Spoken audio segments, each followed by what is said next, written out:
سامعین سے گزارش کی جاتی ہے کہ ہمارے دونوں چینلز کے پلیٹ فارم سے جتنی بھی آڈیو بکس کی ریکارڈنگ کمپلیٹ ہو چکی ہے اسے خود بھی سنیں اور زیادہ سے زیادہ شیئر کرنے کی کوشش کریں، اور ہمارے سوشل میڈیا پلیٹ فارم کے لنکس ڈسکرپشن میں دیے گئے ہیں۔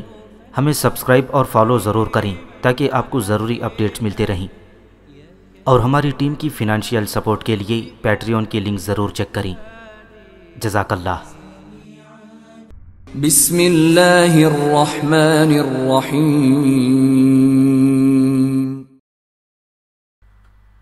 ابلیکا، صدیوں کے سکوت میں لپٹی ایک حسین داستان۔ مصنف اسلم راہی MA۔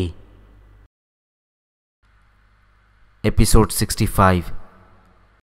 کلوا نام کی اس بستی کے جنوب میں جھیل میرو کے کنارے کوہستانوں کا وہ ایک طویل سلسلہ تھا جہاں سردار مجستہ کے مسلح جوان یوناف کو لے کر آئے تھے، اور چاندنی رات میں وہ ایک جگہ رک گئی۔ پھر ان میں سے ایک یوناف کو مخاطب کرتے ہوئے کہنے لگا، اے مہربان اجنبی، وہ سامنے دیکھو، اس خوفناک چیتے کا غار دکھائی دے رہا ہے۔ اب تم اس غار میں جاؤ اور ہم سب یہیں کھڑے ہو کر تمہارا انتظار کرتے ہیں۔ اس پر یوناف نے انہیں مخاطب کرتے ہوئے کہا، اب تم سب واپس جانا چاہو تو جا سکتے ہو، میں اب تمہاری ضرورت محسوس نہیں کرتا۔ اس پر ان محافظوں میں سے ایک نے کہا، ہم اس طرح واپس نہ جائیں گے، بلکہ ہم تمہارا یہاں رک کر انتظار کرتے ہیں۔ اس طرح واپس جانے پر اگر سردار مجستہ نے ہم سے تمہارے متعلق پوچھا تو ہم اسے کیا بتائیں گے؟ لہٰذا تم غار میں داخل ہو جاؤ۔ اگر تم اس غار سے باہر آ گئی تو یہاں کے لوگ تسلیم کر لیں گے کہ تم غیر معمولی قوتوں کے مالک ہو، اور اگر تم اس غار سے باہر نہ آ سکے تو پھر ہم سردار مجستہ سے جا کر کم از کم یہ تو کہہ دیں گے کہ تم غار کے اندر چیتے کی خونخواری کا شکار ہو گئے۔ یوناف نے اس محافظ کو کوئی جواب نہ دیا اور وہ آگے بڑھ گیا۔ جب وہ اس فوق الفطرت چیتے کے غار کے پاس گیا تو اس نے دیکھا کہ غار کے سامنے ہڈیوں کے ڈھیر لگے ہوئے تھے۔ شاید یہ ان جانوروں کی ہڈیاں تھیں جو خوراک کے طور پر اس چیتے کو پیش کیے جاتے تھے۔ اس کے علاوہ یوناف نے یہ بھی دیکھا کہ اس غار کے عین منہ کے اوپر ایک بہت بڑی چٹان کو تراش کر چیتے کی شکل دی گئی تھی، اور پھر چٹان سے تراشے ہوئے اس چیتے پر سیاہ رنگ کر دیا گیا تھا، اور چاندنی رات میں غار کے اوپر وہ مجسمہ انتہائی خوفناک اور دہشت خیز منظر پیش کر رہا تھا۔ اس موقع پر یوناف نے ہلکی اور مدھم آواز میں پکارا، ابلیکا، ابلیکا تم کہاں ہو؟ اس پر ابلیکا نے فوراً یوناف کی گردن پر لمس دیا اور بولی، میں یہی ہوں میرے حبیب، تمہیں چھوڑ کر میں کہاں جا سکتی ہوں؟ یوناف نے کہا، میں اس غار میں داخل ہونے لگا ہوں، اور ایسا کرنے سے پہلے میں تمہیں اس کی اطلاع کرنا چاہتا تھا۔ ابلیکا نے نرم اور چاہتوں بھری آواز میں کہا، اے یوناف، اس غار میں داخل ہوتے ہوئے اپنی حیت ایسی تبدیل کر لو کہ کوئی آنکھ تمہیں نہ دیکھ سکے، اور اپنی تلوار پر بھی عمل کر لو تاکہ غار کے اندھیروں کے اندر یہ روشن رہی اور تم غار کے اندرونی حصوں کا جائزہ لے سکو۔ یوناف نے مسکراتی آواز میں کہا، اے ابلیکا، تم نے یقیناً میرے دل کی بات کی ہے، میں خود بھی ایسا ہی کرنے کا ارادہ کر چکا تھا۔ اس کے ساتھ ہی یوناف اس غار کے منہ کی طرف بڑھا تھا۔ اس وقت چاند کافی بلند ہو چکا تھا، چاندنی ہر سو پھیل کر ہر شے کو روشنی میں نہلا گئی تھی، جبکہ جھیل میرو کا پانی طوفانی انداز میں ساحلی چٹانوں سے ٹکرا کر شور کر رہا تھا۔ یوناف نے ایک بار پھر گمسم اداس چاندنی کی طرف دیکھا، پھر وہ غار میں داخل ہو گیا۔ اس نے دیکھا غار کے اندر سوچوں کے زہر کی سی خاموشی اور ویران اندھیری رات کی سی اداسی اور ویرانی تھی۔ پھر اچانک یوناف کی گردن اینٹ گئی اور تیوریاں چڑھا کر جیسے اسے فطرت کے جلال کا سہارا مل گیا ہو۔ پھر اس نے چنگھاڑتے طوفانوں جیسی اپنی آواز میں چلاتے ہوئے کہا، اے بدی کے گماشتوں، میں تمہاری علم پسندی کے سامنے احساس ندامت کے ساتھ گردن جھکا کر تم سے رحم کی بھیک نہ مانگوں گا۔ میں تمہارے سامنے ایک ہولناک قوت ثابت ہو کر سلگتی ریت کے صحرا کی طرح تم پر وارد ہوں گا۔ یوناف کی یہ آواز آندھیوں اور طوفانوں کی سی بازگشت کے ساتھ غار کے اندر گونج گئی تھی۔ پھر یوناف نے اپنی تلوار پر عمل کیا اور اس کی تلوار مشعل کی طرح روشن ہو گئی، اور غار کا اندرونی حصہ تلوار کی اس روشنی سے دور دور تک روشن ہو گیا۔ پھر یوناف اپنی سری قوتوں کو حرکت میں لایا اور ظاہری آنکھ سے وہ اوجھل ہو کر غار کے اندر آگے بڑھنے لگا تھا۔ اس نے دیکھا اس غار کے اندر جگہ جگہ انسانی پنجر اور ہڈیاں بکھرے ہوئے تھے۔ اس کے علاوہ اس غار کے اندر سے درندوں کی سی بو اٹھ رہی تھی۔ وہ ایک کافی بڑی اور طویل غار تھی جو کوہستانی سلسلے کے اندر کافی دور تک آگے چلی گئی تھی۔ یوناف تیزی سے آگے بڑھتا ہوا اس غار کے آخری حصے تک چلا گیا، لیکن اس غار کے اندر اسے کچھ بھی دکھائی نہ دیا۔ کوئی درندہ اس وقت اس غار میں نہ تھا۔ پوری طرح غار کا جائزہ لینے کے بعد یوناف پلٹا۔ دوبارہ وہ غار کے منہ کے قریب آیا اور پہلے اس نے اپنی حیت بدلی اور ظاہری آنکھ سے دیکھنے والی صورت میں آیا۔ پھر اس نے اپنی تلوار پر بھی عمل ختم کر دیا اور تلوار کو نیام میں ڈالنے کے بعد وہ غار سے باہر نکلا۔ اسے دیکھتے ہی ایک محافظ نے چلا کر اپنے ساتھیوں سے کہا، میرے رفیقوں، ادھر دیکھو، وہ یوناف نام کا شخص زندہ اور سلامت غار سے باہر آ گیا ہے۔ ان سرزمینوں کے اندر یہ پہلا شخص ہے جو چیتوں کی اس غار سے یوں سلامتی کے ساتھ نکل آیا، ورنہ جو بھی اس غار میں داخل ہوا لوٹ کر نہ آیا۔ اس پر ایک دوسرے محافظ نے حیرت زدہ سی آواز میں کہا، میرے ساتھیوں، لکھ رکھو کہ یہ نوجوان کوئی عام آدمی نہیں ہے، اور میرا دل کہتا ہے کہ یہی وہ فوق البشریت انسان ہے جو ان غیر فطری قسم کے چیتوں سے ہمیں نجات دلا سکتا ہے۔ اس کا سلامتی کے ساتھ اس غار سے نکل آنا اس امر کی دلالت رکھتا ہے کہ یہ جوان بے شمار قوتوں کا مالک اور یہ واقعی بدروحوں کو تسخیر کر لینے کی ہمت و قوت رکھتا ہے۔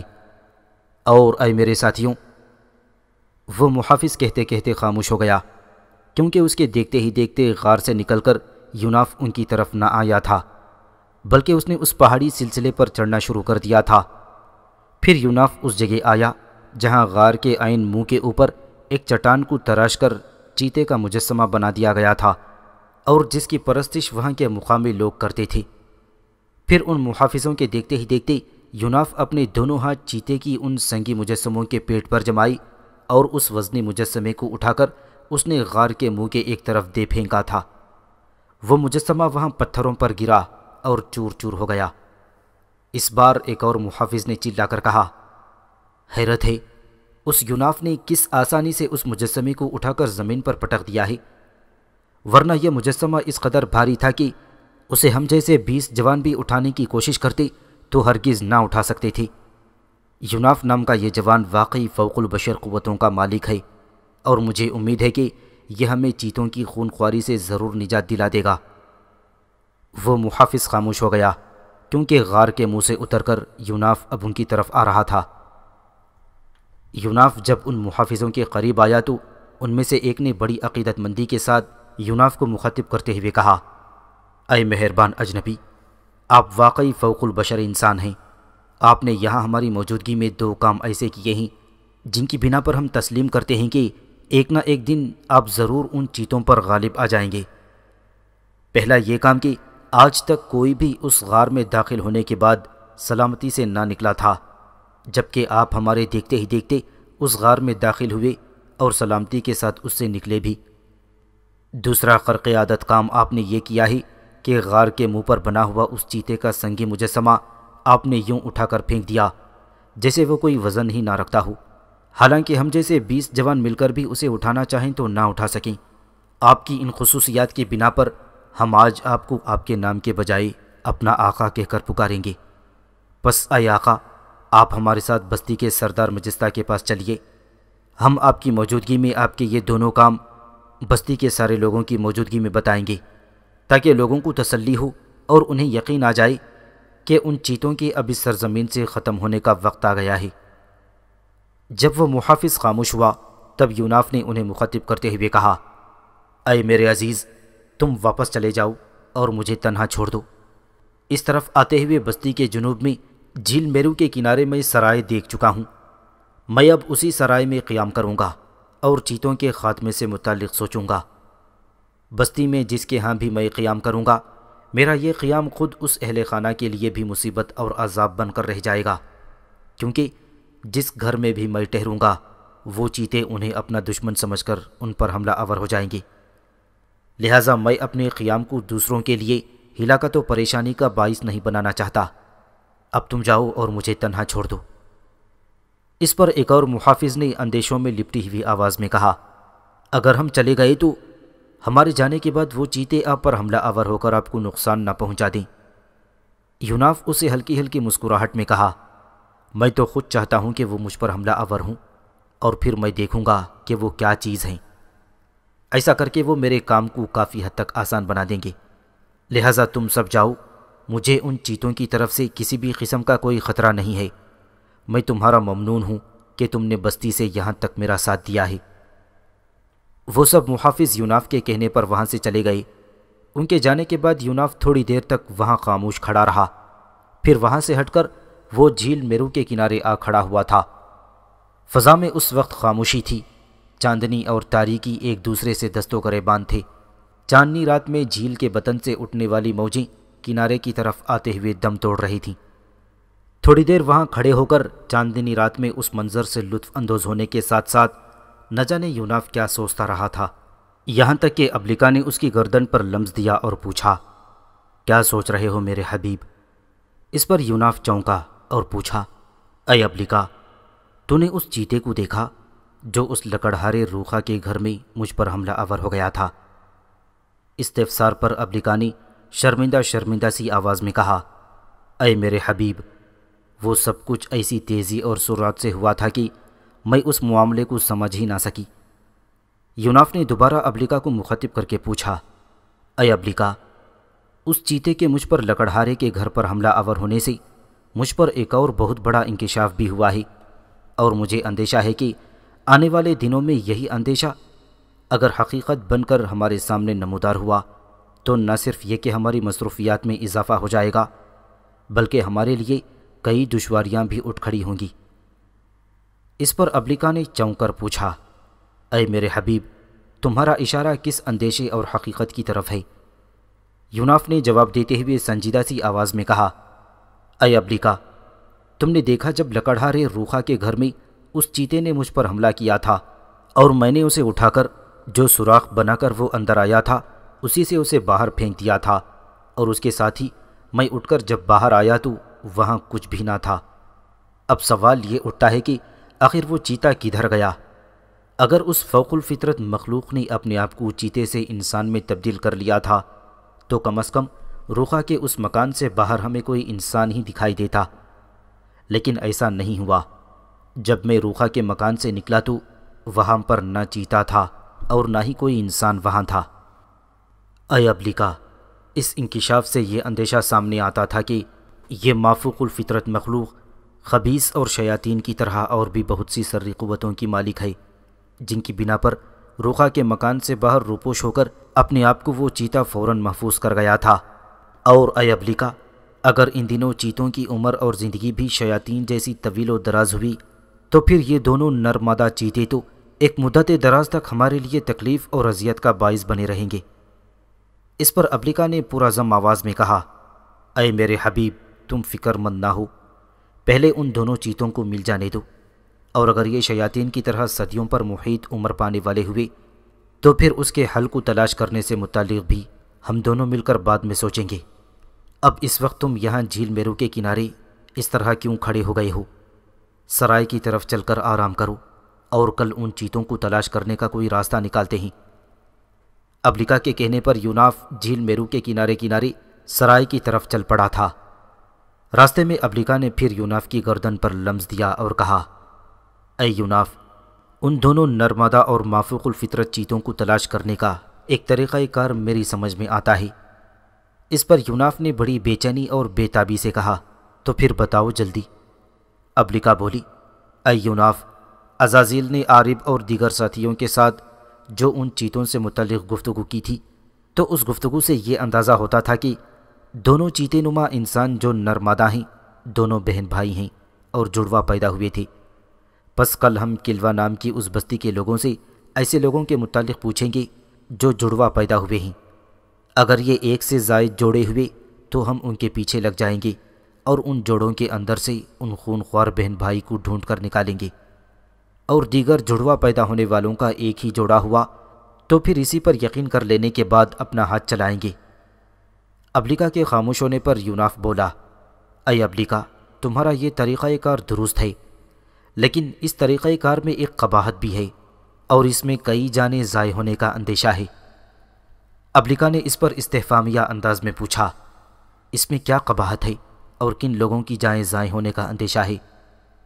یوناف نے فکر گیر آواز میں کہا، اے ابلیکا، اس بستی میں سے جس نے بھی ہمیں یہ بتایا کہ یہاں فلاں فلاں جڑواں پیدا ہوئے تھی، تو شیطانی چیتے ضرور اس پر حملہ آور ہو کر اس کا اور اس کے خاندان کا کام تمام کر دیں گے، اور میں نہیں چاہتا کہ کسی خاندان کا کام تمام کرانے کے بعد ہم ان چیتوں کا سراغ لگانے کی طرف مائل ہوں، اور اس کے لیے میں کوئی ایسا طریقہ کار استعمال کروں گا جس کے استعمال سے یہاں کا کوئی آدمی ملوث نہ ہو۔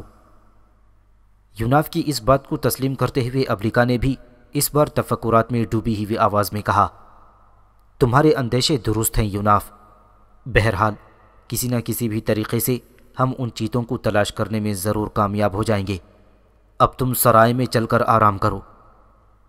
اس پر یوناف نے ابلیکا کو کوئی جواب نہ دیا اور جھیل میرو کے کنارے کنارے وہ تیزی سے آگے بڑھنے لگا۔ جس وقت یوناف سرائے میں داخل ہوا تھا، اس نے دیکھا کہ بستی کے سردار مجستا کے وہ سب محافظ جو اس کے ساتھ چیتے کی غار تک گئے ہوئے تھی، وہ سب وہاں سرائے کے اندر جمع تھی۔ یوناف سرائے میں داخل ہوا ہی تھا کہ ڈھلتی ہوئی عمر کا ایک شخص تیزی سے یوناف کے قریب آیا اور اسے مخاطب کر کے کہا، میرا نام مرشیس ہے اور میں اس سرائے کا مالک ہوں۔ سردار مجستا کے ان محافظوں نے مجھے آپ کے متعلق پہلے ہی بتا دیا ہے۔ آپ جیسے لوگ انتہائی قابل احترام ہوتے ہیں، جو بدروحوں اور شیطانی قوتوں کو تسخیر کرنے کی مہارت رکھتے ہوں۔ میں اپنی سرائے میں آپ کو خوش آمدید کہتا ہوں۔ یہ محافظ مجھے بتا رہے تھے کہ آپ چیتوں کی غار میں داخل ہو کر زندہ سلامت باہر نکل آئے تھے۔ اس کے علاوہ غار کے منہ پر بنے ہوئے چیتے کے بھاری اور وزنی مجسمے کو اٹھا کر آپ نے زمین پر پھینک کر چور چور کر دیا ہے۔ اے مہربان نوارد، مجستا کے محافظ آپ کو آقا کہہ کر پکار رہے تھے۔ آج سے آپ کو آقا اور مالک کہہ کر ہی میں بھی مخاطب کروں گا۔ سرائے کے مالک کی گفتگو سننے کے بعد یوناف کے لبوں پر ہلکی ہلکی مسکراہٹ نمودار ہوئی تھی۔ پھر اس نے انتہائی نرمی میں کہا، اے مرشیس، میں تمہارا ممنون ہوں کہ تم میرے ساتھ ایسا عمدہ سلوک روا رکھ رہے ہو۔ اے مرشیس، میں ان سرزمینوں کی طرف آیا ہوں اس غرض سے کہ یہاں کے لوگوں کو ان خونخوار چیتوں کی تباہی سے نجات دلاؤں گا، اور مجھے امید ہے کہ میں ضرور ان چیتوں کو عیاں کرنے میں اور ان پر قابو حاصل کرنے میں کامیاب ہو جاؤں گا۔ اس پر مرشیس نے بڑی انکساری اور عقیدت مندی میں کہا، اے آقا، میں نے آپ کے لیے اپنی سرائے کا سب سے اچھا کمرہ صاف ستھرا کر کے اس میں آپ کے لیے اچھا سا بستر لگا دیا ہے۔ آپ میرے ساتھ آئیں، میں آپ کو آپ کا کمرہ دکھاتا ہوں۔ یوناف نے دیکھا سرائے کی عمارت بڑے بڑے پتھروں سے بنی ہوئی تھی۔ مرشیس یوناف کو ایک صاف ستھرے کمرے میں لے کر گیا اور اسے وہ کمرہ دکھاتے ہوئے مرشیس نے پوچھا، کیسا لگا آپ کو یہ کمرہ؟ یوناف نے کمرے کا جائزہ لیا۔ وہ کمرہ کافی بڑا تھا اور سرائے کے اس حصے میں تھا جو جھیل کے کنارے کی جانب تھا۔ کمرے کے ایک کونے میں مسہری پر صاف ستھرا بستر لگا ہوا تھا۔ کمرے کے پشت کی جانب ایک کھڑکی بھی تھی جو جھیل کی طرف کھلتی تھی۔ اس کھڑکی کے دونوں لکڑی کے پٹ کھلے ہوئے تھے، تاہم کھڑکی میں لوہے کا ایک مضبوط جنگلہ بھی لگا ہوا تھا۔ اس لحاظ سے کھڑکی کی طرف والا حصہ مضبوط اور محفوظ تھا۔ یوناف نے سرائے کے مالک مرشیس کی طرف دیکھتے ہوئے کہا، میں سمجھتا ہوں کہ یہ سرائے کے کمروں میں سے اچھا کمرہ ہے، اور اے مرشیس، اس کے لیے میں تمہارا ممنون ہوں کہ تم نے میری اس قدر دیکھ بھال کی ہے اور میرے لیے ایسے کمرے کا انتظام کیا۔ یوناف کی اس گفتگو پر مرشیس خوش ہو گیا اور اس نے کہا، اے آقا، آپ تو اس کے زیادہ حقدار ہیں، میں نے تو آپ کے لیے کچھ بھی نہیں کیا۔ اب آپ اپنے کمرے میں بیٹھیں اور میں آپ کے لیے کھانے کا بندوبست کرتا ہوں۔ اس کے ساتھ ہی مرشیس مسکراتا ہوا وہاں سے چلا گیا تھا۔ یوناف پشت کی طرف کھلنے والی کھڑکی میں کھڑا ہو کر جھیل کا نظارہ کرنے لگا۔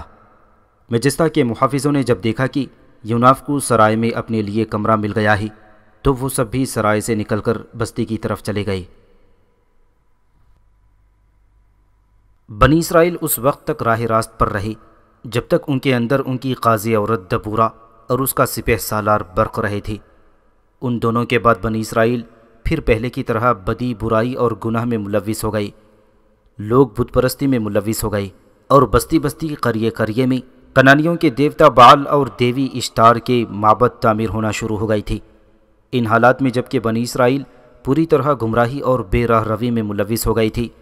ہمسایہ اقوام میں سے عمالیقیوں اور دربانیوں نے بنی اسرائیل کے اندر بدی و گمراہی کے باعث پیدا ہونے والے نفاق، انتشار اور نا اتفاقی سے فائدہ اٹھایا۔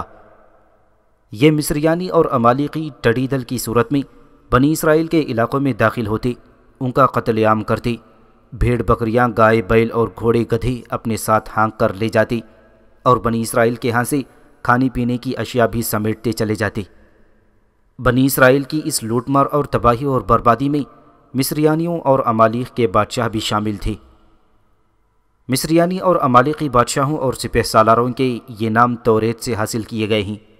مصریانیوں کے بادشاہ زیح نے اپنے لشکر کے سالار اوریب کو یہ احکامات دے رکھے تھے کہ جو لوگ بنی اسرائیل پر حملہ آور ہونے کو نکلتے ہیں اور ان کی لوٹ مار کرتے ہیں، ان کی اپنی لشکریوں سے مدد کیا کرے۔ دوسری طرف عمالیقیوں کے بادشاہ زلی نے اپنے سالار زئیب کو بھی اسی طرح کے احکامات جاری کر رکھے تھے۔ پس یہ دونوں قومیں مل کر بنی اسرائیل کو تباہ و برباد کرنے پر تل گئی تھیں۔ ان حالات میں بنی اسرائیل نے خلوص نیت کے ساتھ اور خوب گڑ گڑا کر اپنے رب سے مصریانیوں اور عمالیقیوں کے خلاف فریاد کی۔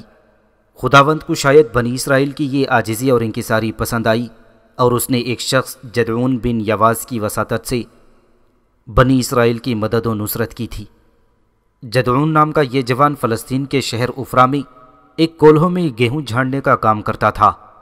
ایک روز یہ جدعون اپنے کام میں مصروف تھا کہ خداوند کا فرشتہ جبرائیل انسانی صورت میں اس کے سامنے آیا اور اسے مخاطب کرتے ہوئے کہا، اے زبردست سورما، خداوند تیرے ساتھ ہے، سو تو اٹھ اور مصریانیوں اور عمالیقیوں کے مقابلے میں بنی اسرائیل کی مدد کر۔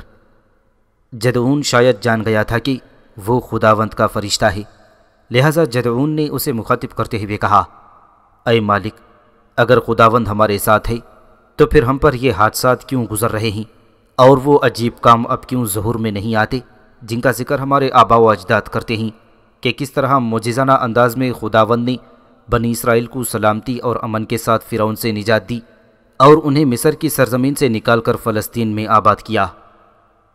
ذرا خاموش رہنے کے بعد جدعون خداوند کے اس فرشتے کو مخاطب کر کے پھر بولا، اور اے مالک، اب خداوند نے ہمیں کیوں چھوڑ دیا ہے اور کیوں ہمیں مصریانیوں اور عمالیقیوں کے رحم و کرم پر ڈال دیا ہے؟ تب فرشتے نے اسے مخاطب کر کے کہا، بس تو اٹھ اور مصریانیوں اور عمالیقیوں سے بنی اسرائیل کو بچا۔ اس پر جدعون بولا، میں کیسے بنی اسرائیل کو مصریانیوں اور عمالیقیوں کے ظلم و ستم سے نجات دوں؟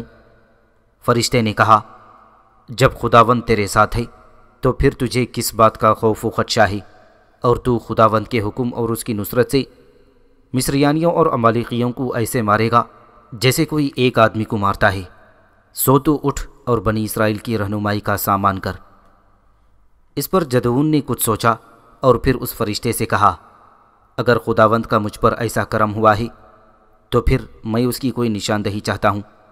اے مالک، میں اپنے گھر کی طرف جاتا ہوں اور تم سے التماس کرتا ہوں کہ میرے واپس آنے تک تو یہیں رہنا اور یہاں سے نہ جانا، یہاں تک کہ میں اپنا ہدیہ نکال کر تیرے سامنے لا رکھوں۔ اس پر اس فرشتے نے کہا، جب تک پھر نہ آ جائے میں یہیں کھڑوں گا۔ اس پر جدعون اپنے گھر کی طرف بھاگا۔ اس نے بکری کے ایک بچے کو ذبح کیا اور کچھ فطیری روٹیاں اس نے تیار کیں۔ سو جدعون نے بکری کے بچے کے گوشت کو پکایا اور گوشت روٹیاں ایک ٹوکری میں رکھ کر اور شوربہ ہانڈی میں ڈال کر وہ دونوں چیزیں لے کر لوٹا۔ اس نے دیکھا فرشتہ وہیں بلوت کے درخت تلے کھڑا تھا جہاں وہ اسے چھوڑ کر گیا تھا۔ بنی اسرائیل جدعون کو خدا کا نبی مانتے ہیں۔ یہ واقعہ توریت سے لیا گیا ہے۔ جب جدعون فرشتے کے پاس گیا تو فرشتے نے اپنے سامنے ایک چٹان کی طرف اشارہ کرتے ہوئے کہا، اے جدعون، گوشت اور روٹیوں کو لے کر اس چٹان پر رکھ دے، اور جو تیرے پاس ہانڈی میں شوربہ ہے اسے بھی اس چٹان پر لے جا کر انڈیل دے۔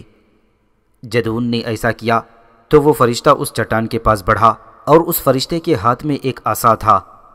چٹان کے اوپر جا کر اس فرشتے نے اپنے عصا کی نوک سے ان روٹیوں اور گوشت کو چھوا۔ اس کا چھونا تھا کہ اس چٹان پر ایک آگ نمودار ہوئی، اور اس آگ نے روٹیوں اور گوشت کو بھسم کر کے رکھ دیا، اور اس کے ساتھ ہی چٹان پر کھڑا خداوند کا فرشتہ بھی غائب ہو گیا۔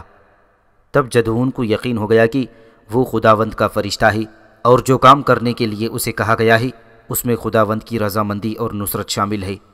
پس جس جگہ فرشتے نے اپنے عصا سے فطیری روٹیوں اور گوشت کو چھوا تھا، اس جگہ جدعون نے خداوند کے لیے ایک مذبح بنایا، اور اس مذبح کا نام اس نے یہوہ سلوم رکھ دیا تھا۔ یہ مذبح جو جدعون نے بنایا تھا صدیوں بعد تک قائم رہا۔ فرشتے کے ذریعے سے خداوند کا یہ پیغام ملنے کے بعد جدعون نے سب سے پہلا کام یہ کیا کہ اس بستی میں جو بعل دیوتا کا معبد اور مذبح بنا ہوا تھا، اپنے ساتھ کچھ جوانوں کو ملا کر وہ دونوں چیزیں اس نے گرا دیں۔ دوسرے روز جب لوگوں نے دیکھا کہ بعل دیوتا کا معبد اور مذبح گرا دیا گیا تھا تو وہ بڑے غضبناک اور سیخ پا ہوئے، اور اس کے لیے انہوں نے تحقیقات شروع کر دیں، یہاں تک کہ انہیں پتہ چل گیا کہ یہ کام ان کی بستی کے ایک شخص یواس کے بیٹے جدعون نے کیا ہے۔ اس پر بستی کے اکثر لوگ یواس کے گھر کے باہر جمع ہو گئے۔ یواس نے جب یہ معاملہ دیکھا تو اپنے گھر سے باہر آیا اور وہاں کھڑے لوگوں کو مخاطب کر کے اس نے ان کے وہاں جمع ہونے کی وجہ پوچھی۔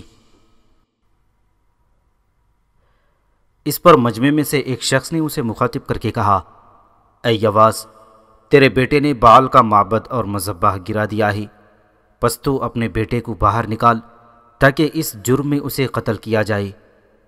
یواس نے جب یہ خبر سنی تو اس نے بڑی ہوش مندی سے کام لیا، اور سارے مجمع کو اس نے مخاطب کر کے کہا، کیا تم میرے بیٹے کو قتل کر کے اور بعل کی خاطر آپ لوگ مجھ سے جھگڑا کر کے تم بعل کو بچا لو گے؟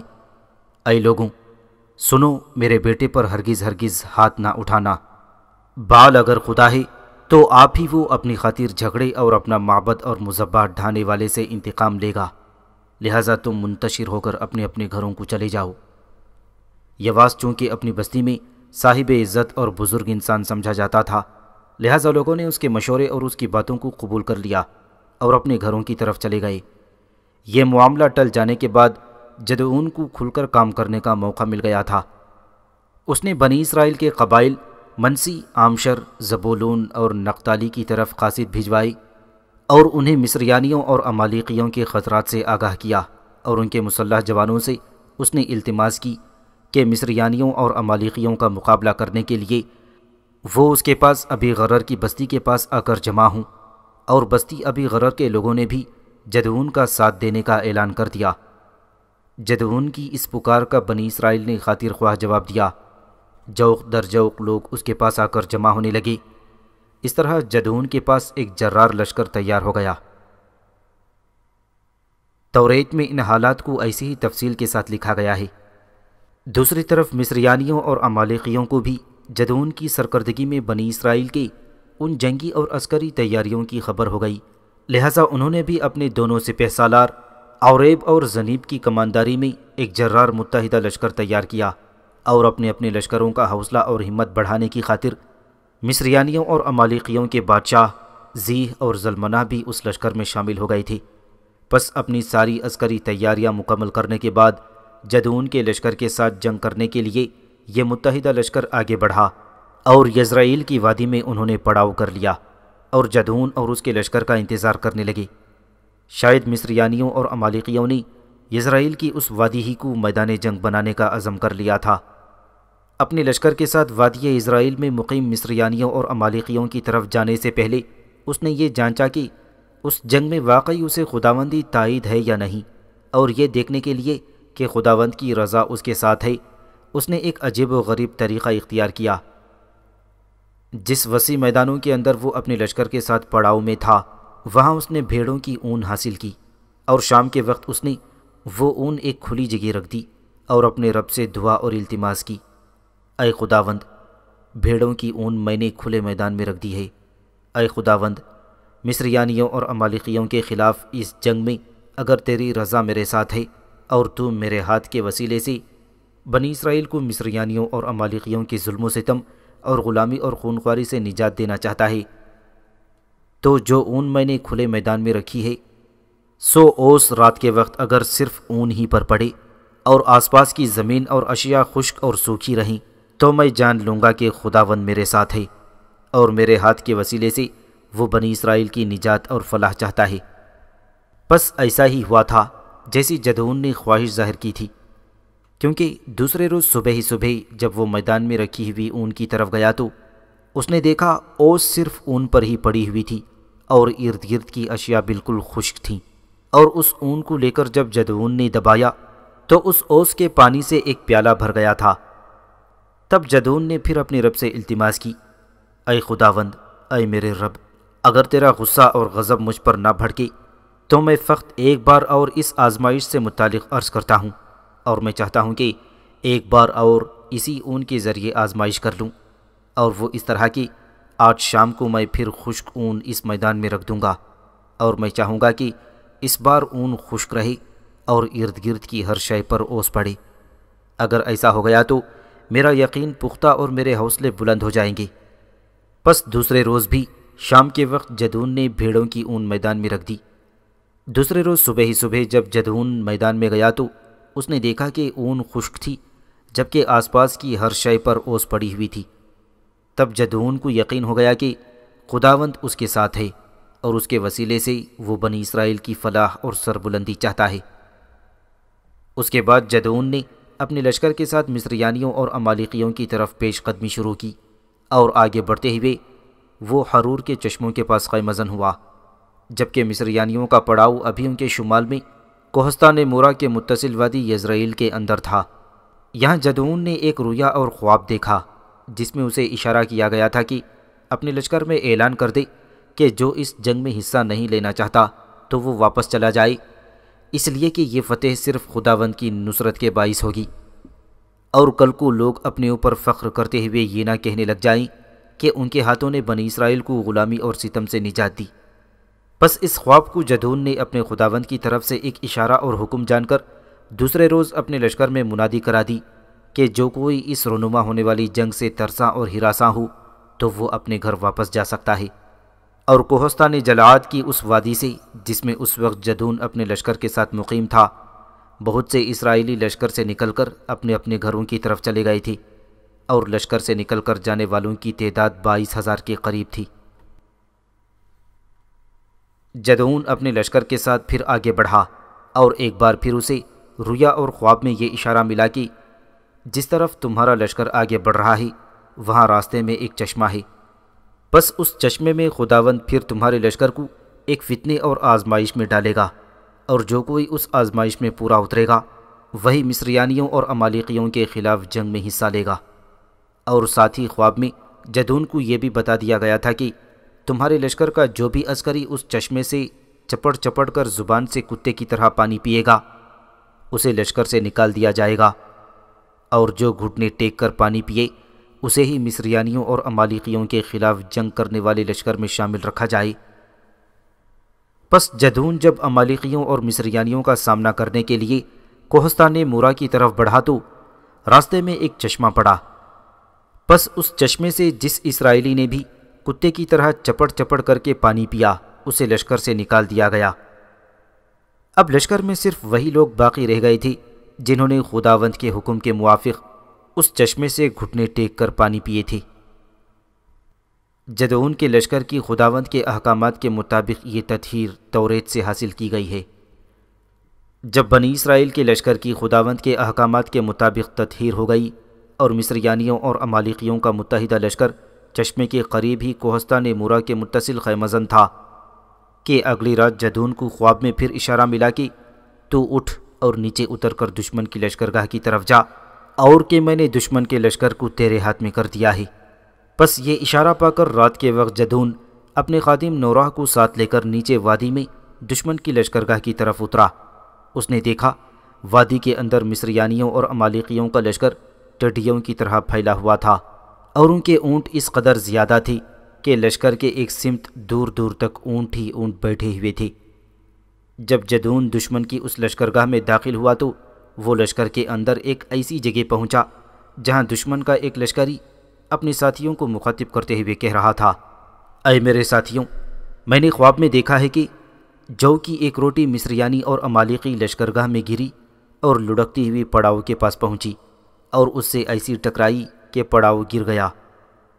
جب یہ خواب سنانے والا خاموش ہوا تو اس کے ایک ساتھی نے کہا کہ یہ روٹی جو تم نے خواب میں دیکھی ہے اس کے سوا کچھ نہیں کہ یہ مصریانیوں اور امالیقیوں کے دشمن جدعون کی تلوار ہے۔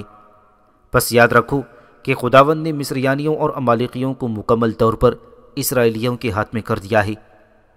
جب جدون نے یہ خواب اور اس کی خواب کی تعبیر بھی وہاں سنی تو وہ خداوند کے حضور سجدے میں گر گیا۔ پھر وہ اپنے لشکر میں لوٹ کر آیا اور بلند آواز میں اس نے اپنے لشکریوں کو مخاطب کرتے ہوئے کہنے لگا، اے میرے عزیزوں، اٹھ کھڑے ہو، کیونکہ خداوند نے مصریانیوں اور امالیقی لشکر کو تمہارے ہاتھ میں کر دیا ہے۔ اس کے بعد جدون نے اپنے لشکر کو 3 حصوں میں تقسیم کیا، اور ہر حصے میں نرسنگے اور خالی گڑھے مہیا کر دیے گئے، اور ہر گھڑے کے اندر ایک ایک مشل ڈال دی گئی تھی۔ پھر جدون نے ان تینوں حصوں کو مخاطب کر کے کہا، دشمن کے پاس پہنچ کر میری طرف دیکھتے رہنا، اور جب میں نرسنگا پھونکوں تو تم بھی نرسنگا پھونکنا، غرض وہی کرنا جو میں کروں، اور ہر کام میں میرا اتباع کرنے کے ساتھ ساتھ یہ بھی نعرہ لگاتے جانا، یہوہ کی اور جدون کی تلوار۔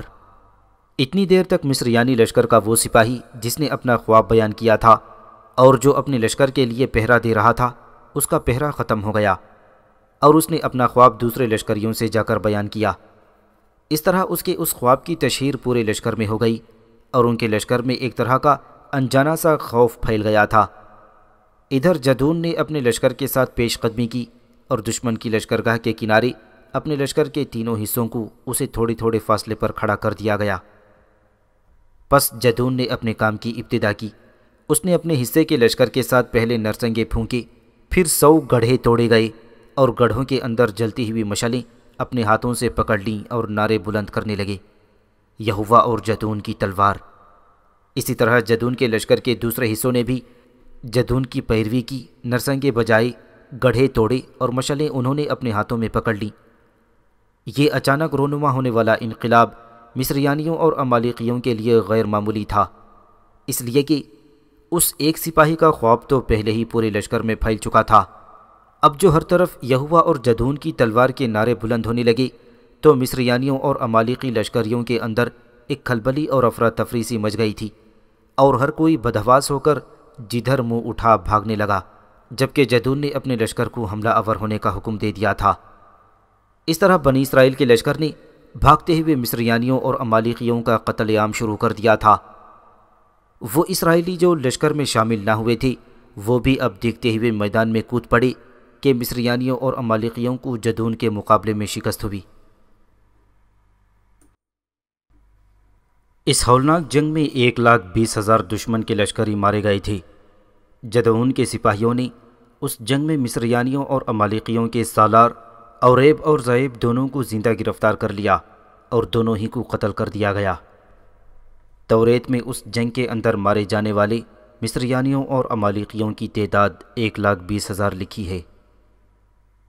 یہ صورتحال دیکھ کر مصریانیوں اور امالیقیوں کے بادشاہ زیح اور زلمنا دونوں بھاگ کھڑے ہوئے، اور ان کے ساتھ ان کی حفاظت کے لیے ان کے لشکر کا ایک حصہ بھی تھا۔ دونوں بادشاہوں کا تعاقب کرتے ہوئے اپنے لشکر کے ساتھ جدعون جب اسرائیلیوں کی ایک بستی سکات میں آیا تو اس نے وہاں کے اسرائیلیوں سے کہا کہ میرے لشکر تھک گئے ہیں، تم ان کے لیے کھانے کا بندوبست کر دو، لیکن انہوں نے ایسا کرنے سے صاف انکار کر دیا۔ ان کے اس انکار پر جدعون نے غصے میں کہا، جب زیح اور زلمنا پر قابو پا لوں گا تو میں تمہارے جسموں کو نچوا دوں گا۔ پھر جدعون سکات سے نکل کر فنوریل نام کی بستی میں آیا اور ان سے بھی التماس کی کہ وہ اس کے لشکریوں کے کھانے کا بندوبست کریں، لیکن انہوں نے بھی ایسا کرنے سے صاف انکار کر دیا۔ اس پر جدعون نے فنوریل کے لوگوں کو دھمکی دی کہ زیح اور زلمنا پر قابو پانے کے بعد وہ ان کے شہر کی فصیل کے برج کو گرا کر رکھ دے گا۔ اس طرح جدعون نے دونوں بادشاہوں کا تعاقب جاری رکھا اور دونوں کو پکڑ کر اس نے قتل کر دیا۔ یہ کام کرنے کے بعد جدعون لوٹا۔ اپنے وعدے کے مطابق اس نے فنوریل شہر کی فصیل کا برج گرا دیا۔ پھر وہ سکات میں آیا۔ وہاں 70 سرداروں اور بزرگوں کو اس نے ایک جگہ جمع کیا۔ پھر اس نے ببول اور گلاب کے کانٹوں سے سکاتیوں کی خوب تعریب اور مرمت کی۔ اس کے بعد بنی اسرائیل نے جدعون کو اپنا بادشاہ بنا لیا اور وہ ان پر حکومت کرنے لگا۔ جدعون کی بہت سی بیویاں تھیں جن سے اس کے 70 بیٹے تھے۔ جھیل میرو کے کنارے کی سرائے میں اپنے قیام کے دوسرے روز یوناف شام سے کچھ دیر قبل اپنے کمرے میں بیٹھا ہوا تھا کہ سرائے کا ایک ملازم تیزی سے اس کمرے میں داخل ہوا اور اسے مخاطب کرتے ہوئے اس ملازم نے کہا، اے آقا، سردار مجستہ آپ سے ملنا چاہتا ہے۔ یوناف اپنی جگہ سے اٹھ کھڑا ہوا اور پوچھا، سردار مجستہ اس وقت کہاں ہے؟ سرائے کے ملازم نے کہا، وہ اس وقت آپ کے کمرے سے باہر کھڑا ہے اور اس کے ساتھ اس کی بیٹی قرطیسہ بھی ہے۔ اس نے مجھے آپ کی طرف اس لیے بھیجا ہے کہ آپ اسے ملنے کی اجازت دیں۔ یوناف نے کمرے کے بیرونی دروازے کی طرف بڑھتے ہوئے کہا، مجھ سے ملنے کے لیے اسے میری اجازت حاصل کرنے کی کوئی ضرورت نہیں ہے، وہ جب چاہے میرے کمرے میں آ کر مجھ سے مل سکتا ہے۔ یوناف جب اپنے کمرے کے دروازے پر آیا تو ٹھٹک کر رہ گیا، گو مجستہ اس کمرے سے باہر کھڑا تھا اور اس میں ٹھٹکنے کی کوئی وجہ نہیں تھی، لیکن مجستہ کے ساتھ جو اس کی بیٹی قرطیسہ تھی وہ اس کے ٹھٹکنے کی وجہ تھی۔ وہ لڑکی مافوق الفطرت حد تک خوبصورت اور پرکشش تھی۔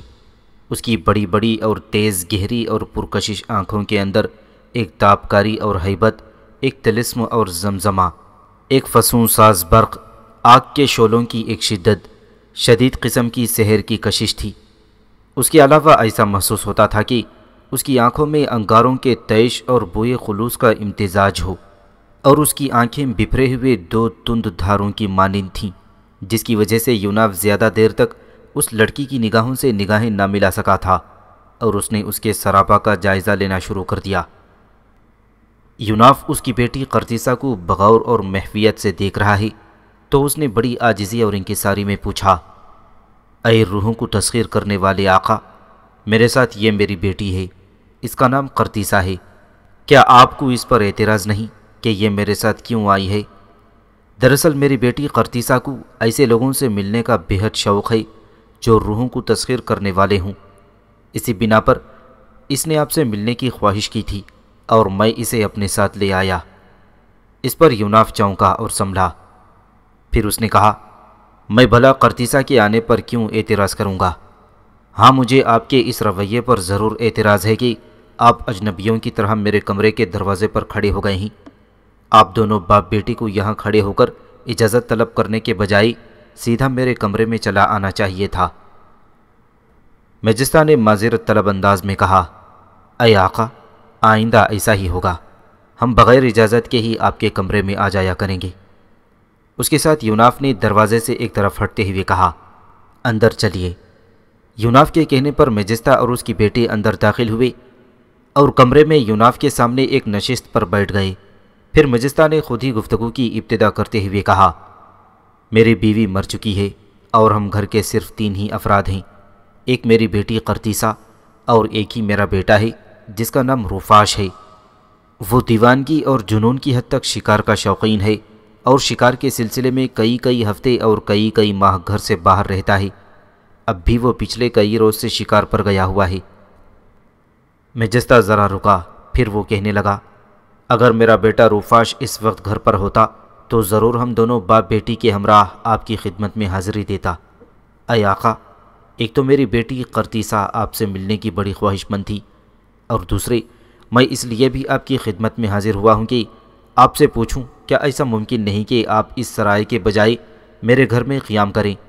اگر آپ ایسا کریں تو یہ میرے لیے بڑی سعادت اور فخر و عزت افزائی کی بات ہوگی۔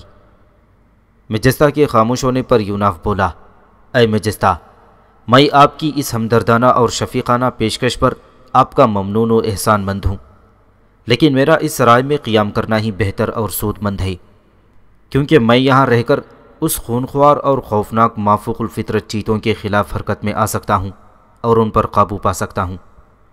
مجستہ کے دوبارہ کچھ کہنے سے قبل اس کی بیٹی قرطیسہ نے پہلی بار یوناف کو مخاطب کرتے ہوئے پوچھا، اے روحوں کو تسخیر کرنے والے مافوق البشریت انسان، کیا آپ کو یقین ہے کہ آپ ان چیتوں پر قابو پا لیں گے جن کا ان سرزمینوں کے اندر بری طرح خوف و ہراس پھیلا ہوا ہے؟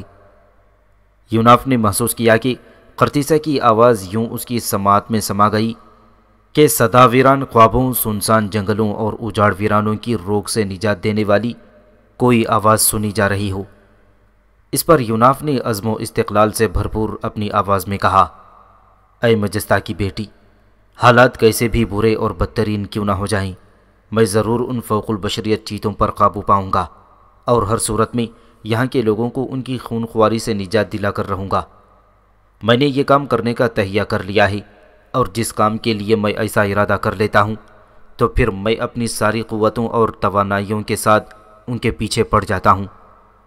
سو اے مجستہ کی بیٹی، یہ کام بھی مجھے ہر صورت میں کرنا ہے اور میں اسے کر کے رہوں گا۔ جواب میں قرطیسہ پھر کچھ کہنے والی تھی کہ ایک نوجوان بدحواس اور بھاگتا ہوا سرائے کے اس کمرے میں داخل ہوا اور مجستہ کو مخاطب کر کے اس نے کہا، اے آقا، تھوڑی دیر قبل اس مافوق البشریت چیتے نے جھیل کے کنارے ایک نوجوان کو چیر کھایا ہے۔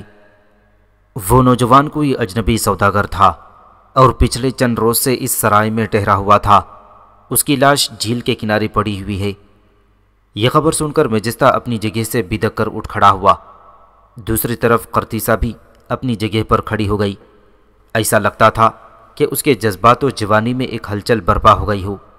اس کی طلسم دل نشین جیسی آنکھوں کے اندر ایک طغیانی اور تلاطم خیز اتر آئی ہو۔ اس سے اس کی حالت ڈوبتے چاند، ٹوٹتی لہروں، ریت کے گرداب اور ڈراؤنی سرگوشیوں جیسی ہو کر رہ گئی تھی۔ یوناف خود بھی آندھیوں کے جھکڑ جیسی غضبناک حالت میں اٹھ کھڑا ہوا اور یہ اطلاع کرنے والے جوان کو مخاطب کر کے اس نے پوچھا، یہ اطلاع تمہیں کس نے دی کہ جھیل کے کنارے اس سرائے میں قیام کرنے والے کسی سوداگر جوان کی لاش پڑی ہوئی ہے؟ اس پر اس جوان نے کہا، وہ سوداگر جوان اکیلا وہ جھیل کے کنارے نہانے نہ گیا تھا، بلکہ اس کے ساتھ سرائے میں قیام کرنے والے کچھ اور جوان بھی تھے۔ وہ سب اکٹھے جھیل پر نہانے گئے تھے۔ بس ان میں سے ایک کو چیتے نے اپنا شکار بنا لیا اور دوسرے وہاں سے بھاگ کر سرائے میں آ گئے اور انہوں نے واپس آ کر یہ اطلاع دی جو میں نے آپ لوگوں کو پہنچا دی ہے۔ اس پر یوناف بولا، مجھے ان جوانوں کے پاس لے چلو جو جھیل کے کنارے نہانے گئے تھے اور جنہوں نے وہاں سے واپس آ کر یہ خبر دی۔ اس پر اس جوان نے ایک عزم کے ساتھ کہا، آئیے میرے ساتھ، میں آپ کو ان کے پاس لے چلتا ہوں، آپ لوگ ان سے پوری تفتیش اور تحقیق کر سکتے ہیں۔ اس پر یوناف، مجستہ اور قرطیسہ خاموشی سے اس جوان کے ساتھ ہو لیے تھے۔ وہ جوان انہیں لے کر سرائے کے مالک کے ذاتی کمرے کے پاس لے گیا اور وہاں کھڑے چند جوانوں کی طرف اشارہ کر کے اس نے کہا، یہ ہیں وہ جوان جنہوں نے واپس آ کر یہ خبر دی۔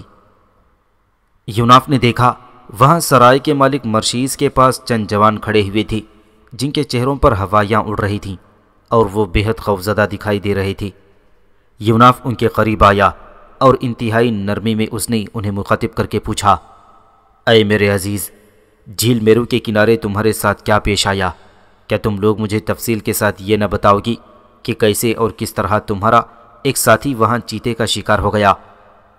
یوناف کے اس استفسار پر ان جوانوں میں سے ایک یوناف کے قریب آیا اور خوفزدہ اور کپ کپاتی ہوئی آواز میں کہنے لگا، ہم سب اور مارا جانے والا جوان بھی ایک دوسرے کے ساتھی جاننے والے اور ایک ہی جگہ رہنے والے ہیں۔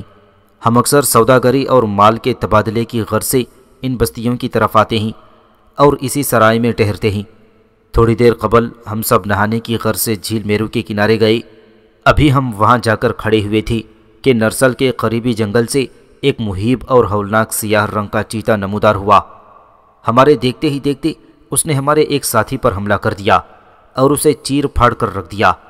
ہم چیتے کے اس اچانک حملے سے ایسے خوفزدہ ہوئے کہ ہم اپنے ساتھی کو اس کے حال پر چھوڑ کر واپس سرائے میں بھاگ گئے۔ اور میں یہ بھی بتا دوں کہ وہ چیتا کوئی عام چیتا نہ تھا، ہم بھی انہی جنگلوں کے رہنے والے ہیں، لیکن ہم نے کبھی ایسا چیتا نہیں دیکھا۔ وہ اپنی لمبائی اور قد میں ایک غیر معمولی چیتا ہے۔ وہ بہت لمبا ہے اور قد میں گدھے کے قریب قریب ہے۔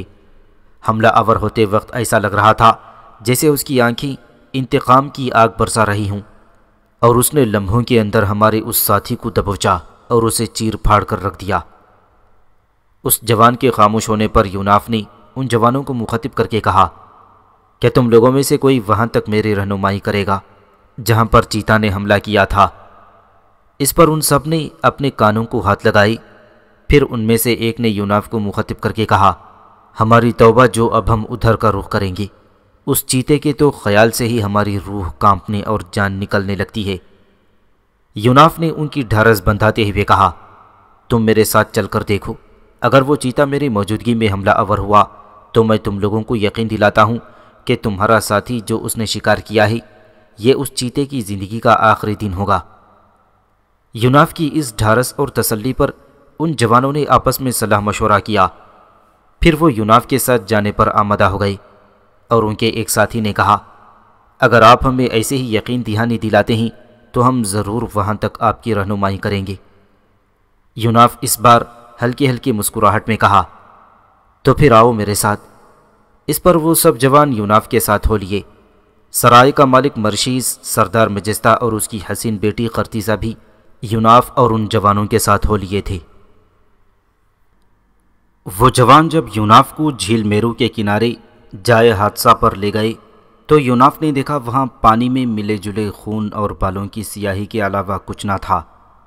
یوناف اس جگہ حیرت اور تعجب میں دیکھ رہا تھا کہ سردار مجستہ نے اسے مخاطب کر کے کہا، اے روحوں کو تسخیر کرنے والے آقا، میں جانتا ہوں کہ آپ حیران و پریشان ہو رہے ہیں کہ چیتے کا شکار ہونے والے جوان کی لاش یا پنجر کدھر گیا اور پانی ملا جلا اور بالوں کی سیاہی والا خون کیسا ہے۔ تو میں گزارش کروں گا کہ اس مافوق الفطرت چیتے میں نہ جانے کیا خاصیت ہے کہ جس کسی کو بھی یہ اپنا نشانہ بناتا ہے، اس کا گوشت نکالنے کے بعد جب چیتا چلا جاتا ہے تو اس کے جانے کے بعد اس چیتے کا شکار ہونے والے کی بچی کچی لاش اور ہڈیاں تک پگھل کر ایسی صورت اختیار کر لیتی ہیں جو یہاں آپ دیکھ رہے ہیں، اور ایسی صورتحال میں بہت سے ان مواقع پر دیکھ چکا ہوں جہاں اس چیتے نے لوگوں کو اپنا شکار بنایا تھا۔ مجستہ کی اس گفتگو کا یوناف نے کوئی جواب نہ دیا، نہ ہی اس نے اس کا کوئی اثر قبول کیا۔ تھوڑی دیر تک وہ اس جگہ کو بغور دیکھتا رہا، پھر اس کی نگاہیں وہاں چیتے کے پنجوں پر جمع ہو کر رہ گئی تھیں۔ وہاں یوناف نے چیتے کے دو طرح کے پنجے دیکھے، ایک طرح سے کہ نیچے وہ تھے جو چیتے کی نرسل کے جنگل سے نکل کر جھیل کے کنارے کی طرف گیا تھا۔ پھر یوناف چیتے کی انہی پنجوں کے تعاقب میں نرسل کے جنگل کی طرف بڑھنے لگا تھا۔ اس پر ایک نوجوان نے چلا کر کہا، اے محترم اجنبی، نرسل کے اس جھنڈ میں داخل ہونے کی کوشش نہ کرنا۔ میرا خیال ہے کہ وہ چیتا ہمارے اس ساتھی کا شکار کرنے کے بعد ابھی تک یہیں کہیں بیٹھا ہوگا، اور مجھے خدشہ ہے کہ تمہارے نرسل کے اس جنگل میں داخل ہوتے ہی وہ تم پر جھپٹ پڑے گا۔